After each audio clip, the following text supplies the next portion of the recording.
जय हिंद। मैं नाम सुष्मिता ओझा है। क्रैक पीसीएस में मैं आपका स्वागत करती हूँ। अगर आप लोग को मेरा वीडियो अच्छा लगता है तो आप मुझे सपोर्ट कर सकते हैं सब्सक्राइब करके, और अपना कोई भी सजेशन देना हो तो आप कमेंट बॉक्स में लिख सकते हैं, ठीक है। जैसा कि आप जानते हैं कि पिछले क्लास में हम लोगों ने संगम काल को पढ़ा था, ठीक है। संगम काल में हम लोगों ने जाना था कि 3 संगम हुए थे। पहले संगम की जो अध्यक्षता है वो अगस्त ऋषि ने की थी। दूसरे संगम की भी अध्यक्षता अगस्त ऋषि ने की थी, लेकिन उसके बाद उनके जो शिष्य है तोल्कापियम, उन्होंने कारभार संभाल लिया था, ठीक है। और तीसरे संगम की अध्यक्षता नकीयर ने की थी। तीनों संगम को जो अपना संरक्षण दिया था, पांडे राजाओं ने तीनों संगम को संरक्षण दिया था। पहले में 89 पांडे राजाओं ने अपना संरक्षण दिया था, दूसरे में 59 और तीसरे में 49। ये जो पॉइंट है ये बहुत ज़्यादा इंपॉर्टेंट है, और भी अगर इसके बारे में आप जानना चाहते हैं तो आप मेरा पहले वाला वीडियो देख सकते हैं। आज हम लोग जानेंगे कि संगमकालीन दक्षिण भारत का जो पहला भाग था जिसमें 3 राजा हुए थे वो कौन कौन थे। लेकिन पहले मैं आपको बता देती हूँ, चोल जो है वो 2 भाग में आए थे। पहले वो राजा थे, उसके बाद फिर वो सामंत बने, उसके बाद फिर वो राजा बने, ठीक है। तो चलिए अब हम लोग स्टार्ट करते हैं।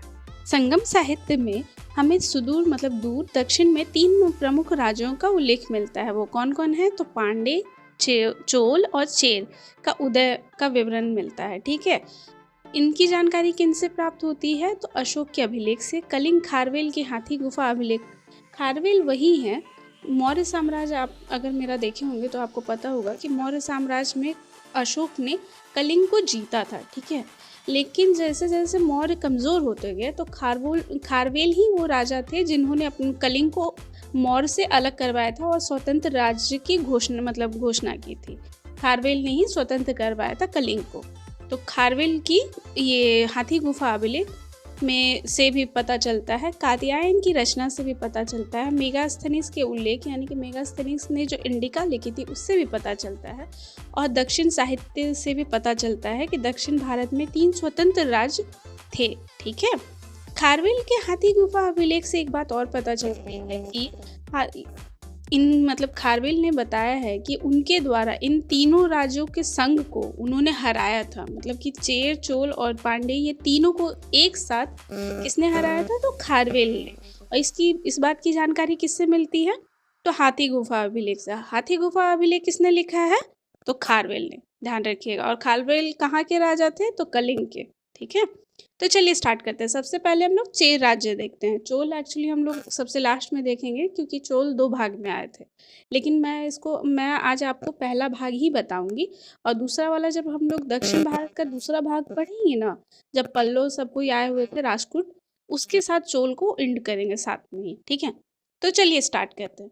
केरल चेर राजा को केरल पुत्र भी कहा जाता है। केरल पुत्र किसने कहा है? तो अशोक के अभी 2 शिलालेख में चेर राजाओं को केरल पुत्र भी कहा गया है, ठीक है। और ब्राह्मण ग्रंथ भी ध्यान रखिएगा, ब्राह्मण ग्रंथ में चेर राजाओं को चेरा पद कहा गया है। ये दोनों इंपॉर्टेंट है, क्वेश्चन आते हैं इसलिए याद रखिएगा, ठीक है। उसके बाद अब हम लोग देखते हैं इनका जो राज्य है वो कहाँ तक फैला हुआ था। तो आधुनिक कोकण मालाबार, जो अभी का कोकण मालाबार तट है, के तटीय क्षेत्र से उत्तरी श्रावणकोला एवं कोची तक विस्तार था, ठीक है। श्रावणकोर है, श्रावण बेलगोला से कंफ्यूज मत होइएगा। श्रावण बेलगोला कर्नाटक में है, जहाँ पे चंद्रगुप्त मौर्य ने समाधि ली थी, ठीक है, वो अलग है। श्रावणकोर केरल में पड़ता है, अभी के केरल में है, ठीक है। श्रावणकोल एवं कोची तक विस्तृत था। चेर राजवंश का जो राज्य चिन्ह है वो धनुष था, ठीक है। बाद में चेरों ने अपने राज्य का विस्तार जो है वो चोलों की सीमा पर तक कर लिया था, यानी कि कोलिमल तक कर लिया था। प्राचीन चेर राजा की 2 राजधानियां हुआ करती थी। पहली थी वंजी और दूसरा था टोंडी, ठीक है। उदय जेरल जो है इस वंश का पहला राजा था, ठीक है। प्रथम इन्होंने ही स्थापना किया था। कहा जाता है कि उदय जेरल ने महाभारत में जिन लोगों ने भाग लिया था उनको भोजन करवाया था, ठीक है। लेकिन आपके माइंड में यहाँ पे क्वेश्चन आ सकता है कि उदय जेरल ने कैसे महाभारत में भाग हुए लोगों को वो भोजन करवा सकते हैं, क्योंकि महाभारत तो बहुत पहले हुई थी और उदय जयरल तो 100-250 ईस्वी के पास का है। ठीक है, तो एक्चुअली हुआ क्या होगा कि जो महाभारत में जिन लोगों ने भाग लिया था उनकी जो पीढ़ियां होंगी ना, उनको इन्होंने भोजन करवाया था। और दूसरा ये भी है कि महाभारत जो है वो कुरुक्षेत्र में हुआ था। कुरुक्षेत्र हरियाणा में है और ये तो केरल के पास है। पहले तो इतना नहीं डेवलपमेंट नहीं था कि यहाँ से वहाँ आप ले जाओ खाना और वहाँ पे भोजन करवाओ, ऐसा तो हो नहीं सकता है। जिन लोगों ने महाभारत में भाग लिया होगा उनकी जो पीढ़ियां आई होंगी आगे चल करके, उन लोगों को इन्होंने भोजन कराया था। ठीक है, लेकिन अगर क्वेश्चन आता है कि अगर आपसे पूछा जाएगा कि महाभारत के युद्ध में जो लड़े हुए व्यक्ति थे उनको भोजन किसने कराया था, अगर ऑप्शन में उदय जेरल रहता है तो उदय जेरल ही टिक मारिएगा। ठीक है, चलिए आगे बढ़ते हैं। अगला शासक नीदू जेरल हुआ था। नीदू जेरल उदय जेरल का पुत्र था। ठीक है, और इसने अपनी राजधानी मरंदय की थी। ठीक है, नीदू जेरल के बारे में एक और बात है कि इसने अपने छोटे भाई कुटुवन के साथ युद्ध किया था। उस युद्ध का नाम था कोनगु। ठीक है, कोनगु का युद्ध उस युद्ध को कहा जाता है। अगला शासक जो है वो सेनु गुटवन हुआ था। सेनु गुटवन इस वंश मतलब चेर राजवंश का सबसे इम्पोर्टेंट शासक में से एक है, क्योंकि इसे सेनु गुटवन को लाल चेर की संज्ञा दी गई है, जिसने उत्तर दिशा में चढ़ाई की थी और गंगा को पार किया था। इस बात का पता किससे चलता है, तो पर्णर एक कवि थे, संगम साहित्य के प्रसिद्ध कवि थे। उन्होंने इन मतलब सेनु गुटवन का यशोगान किया है, मतलब उनकी बढ़ चढ़ के बड़ाई की है। ठीक है, कि उन्होंने मतलब उत्तर दिशा में जितने राजा थे उन लोगों को हराया था, फिर गंगा नदी तट पार करके वहाँ तक इन मतलब फैलाया था, लेकिन ऐसा कुछ था नहीं। लेकिन ये भी याद रखिएगा कि पर्णर जो है इन्होंने ये बात कही है सेनु गुटवन के बारे में। और सेनु गुटवन के बारे में एक और इम्पॉर्टेंट बात है, वो क्या है, वो है कनगी की पूजा। कनगी पूजा क्या होता है, कनगी पूजा का मतलब प्रारंभ है वो सेनु गुटवन ने किया था। कनगी की पूजा होता है पत्नी की पूजा। ठीक है, मतलब अर्थात पत्नी की मूर्ति बना करके उसकी पूजा करने की परंपरा किसने शुरू की थी, तो सेनु गुटवन ने की थी। ठीक है, इन्होंने यहाँ तक कि श्रीलंका के राजा को भी निमंत्रण दिया था कि आइए मेरे साथ कनगी की पूजा कीजिए, मतलब पत्नी की मूर्ति बना करके उसकी पूजा कीजिए। ठीक है, एक और इसमें इम्पॉर्टेंट एक और आ जाता है इसके बाद का अधिक ईमान। ठीक है, अधिक ईमान क्यों इम्पॉर्टेंट है, ये इसलिए इम्पॉर्टेंट है क्योंकि दक्षिण में जो गन्ने की खेती शुरू हुई थी उसका श्रेय इसी को जाता है। ठीक है, इसी ने स्टार्ट किया था दक्षिण में गन्ने की खेती करना। पहले उत्तर भारत में होता था, लेकिन जो दक्षिण में जो गन्ना की खेती है उसको स्टार्ट किसने किया था, तो अधिक ईमान ने। अधिक ईमान चेर शासक। ठीक है, अंतिम चेर शासक इजराल इरमपोरोई था। इसने चोल शासक के साथ युद्ध किया था और चोल शासक ने इसे हराया था और बाद में उसकी जो राजधानी है वजीनगर को लूटा भी था। ठीक है, यहाँ पे चेर शासक खत्म हो चुका है। अब हम लोग पांड्य वंश देखेंगे, तो चलिए स्टार्ट करते हैं। पांड्य राजा का जो मतलब साम्राज्य है वो दक्षिण और दक्षिण पूर्वी भाग में फैला हुआ था, यानी कि प्राचीन में कन्याकुमारी से लेकर कोरके तक विस्तृत था, यानी कि मदुरई, तिरुवल्ली, रामनाथपुरम तथा तिरुचिरापल्ली के साथ श्रावणकोर राज्य के कुछ भाग भी सम्मिलित थे। श्रावणकोर राज्य का आधा भाग चेर के पास था और कुछ भाग पांडे के पास था, पांडे राजवंश के पास था। इनकी राजधानी क्या थी, तो मदुरई थी, याद रखिएगा। ठीक है, और राज्य चिन्ह क्या था, तो मत्स्य था। अगर ऑप्शन में मत्स्य नहीं है तो कपि भी हो सकता है। कपि भी एक प्रकार की मछली ही होती है, तो कपि नहीं तो मत्स्य, ये दोनों ध्यान रखिएगा। और चेर वंश का राज्य चिन्ह क्या था, तो धनुष था।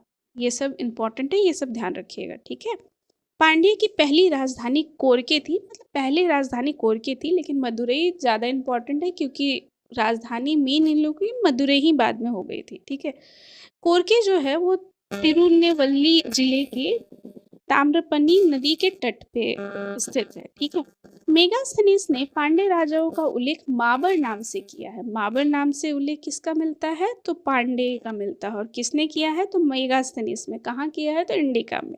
ठीक है, यह राजा मोतियों के लिए मतलब यह राज्य जो है वो मोतियों के लिए प्रसिद्ध था। यहाँ पे बहुत अच्छी क्वालिटी की मोतियाँ मिलती थी और यहाँ तक कि इनका व्यापार भी हुआ करता था। ठीक है, पहला जो ज्ञात शासक है बदिम बलन वन्नी था। ठीक है, यहाँ स्त्रियों का शासन हुआ करता था। पांड्य शासक नेडितो जो है उन्होंने पहरुली नामक नदी को अस्तित्व में लाया था और समुद्र की भी पूजा प्रारंभ की थी। ठीक है, ये भी इम्पोर्टेंट है, ये भी ध्यान रखिएगा।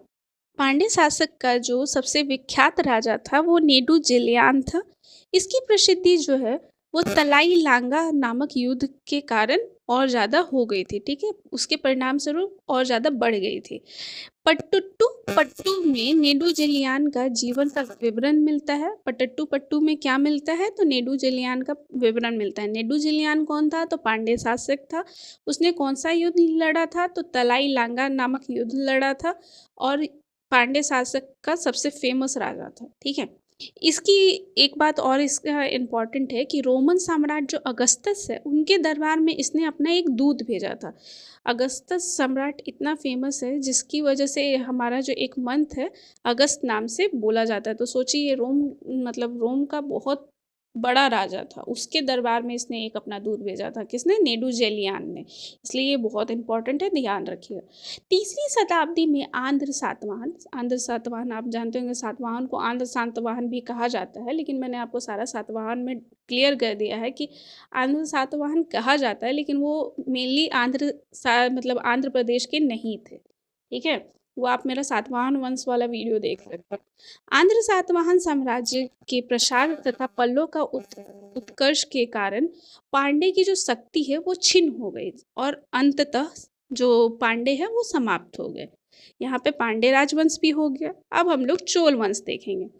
चोल वंश जो है वो 2 चरणों में आए थे। ठीक है, पहला चरण जो था वो संगम युग के अंदर था और दूसरा चरण जो था वो बाद में इनका फिर से उत्कर्ष हुआ था, जो कि हम लोग दक्षिण भारत का इतिहास जब दूसरा भाग देखेंगे तो उसमें हम लोग जानेंगे उनके बारे में। ठीक है, संगमकालीन 3 प्रमुख राज्यों में सर्वप्रथम चोलों का ही उदय हुआ था। मतलब सबसे पहले जो तीनों मतलब चेर, पांडे और चोल में सबसे पहले चोल ही आया था। ठीक है, इनका राज्य चिन्ह जो है वो बाघ था। बाघ भी बैठा हुआ नहीं, कूदता हुआ बाघ, मतलब छलांग मारता हुआ बाघ इनका राज्य चिन्ह था। इनका जो मतलब इम्पॉर्टेंट इनके राज्य में जो नदी थी वो थी कावेरी, जिसकी वजह से इनका जो भूमि था वो बहुत ज़्यादा उपजाऊ था और यहाँ के सूती वस्त्र जो है वो बहुत फेमस थे। इतना ज़्यादा फेमस थे कि यहाँ से बहुत बड़े पैमाने पे व्यापार हुआ करता था। ठीक है, चोलों का। इनकी नौसेना बहुत ही अच्छी थी, मतलब नौसेना अच्छी थी, इनका व्यापार बहुत अच्छा था, इनकी ज़मीन बहुत उपजाऊ थी, इन यहाँ पे सूती वस्त्र बहुत ज़्यादा फेमस थे। तो सोचिए, साम्राज्य काफ़ी मतलब उन्नत में होगा।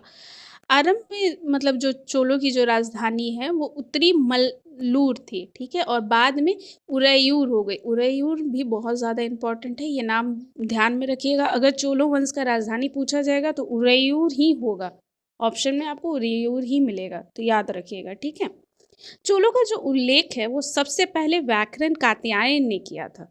ठीक है, प्राचीन चोलों का जो राज्य है वो दक्षिण पेन्नर से दक्षिण बेलार नदी के मध्यवर्तीय था, यानी कि मध्य में था।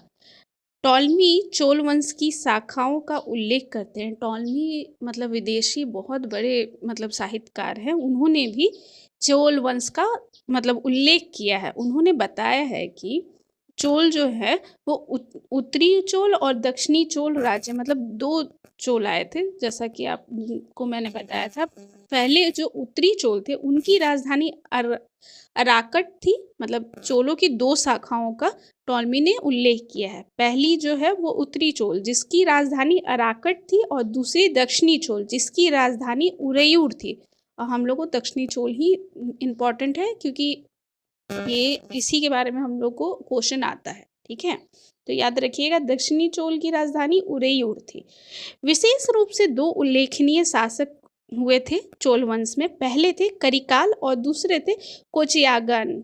ठीक है, करिकाल ने 2री सदी ईस्वी में उत्तरार्ध लगभग 190 ईस्वी के आसपास में शासन किया था। करिकाल ने चोल राज्य का विस्तार किया था। उसने सुदृढ़ प्रदान की थी, मतलब स्ट्रांग बनाया था चोल वंश को, अच्छी प्रशासनिक व्यवस्था लागू की थी और अन्य समकालीन दक्षिण राजाओं के साथ युद्ध करके चोल राजाओं को श्रेष्ठता स्थापित मतलब श्रेष्ठता पर प्रदान की थी। कावेरी नदी, जैसा कि मैंने आपको बताया, चोल वंश का जो मतलब ये जो नक्शा है, चोल वंश का जो साम्राज्य था, उन लोगों के पास एक और प्लस पॉइंट ये था कि उन लोगों के पास एक बहुत अच्छी नदी यानी कावेरी नदी बहती थी, ठीक है। इसीलिए वहाँ के जो चोल वंश के जो राजा हैं, उन्होंने सोचा कि कावेरी नदी पे क्यों ना बाँध बनाया जाए।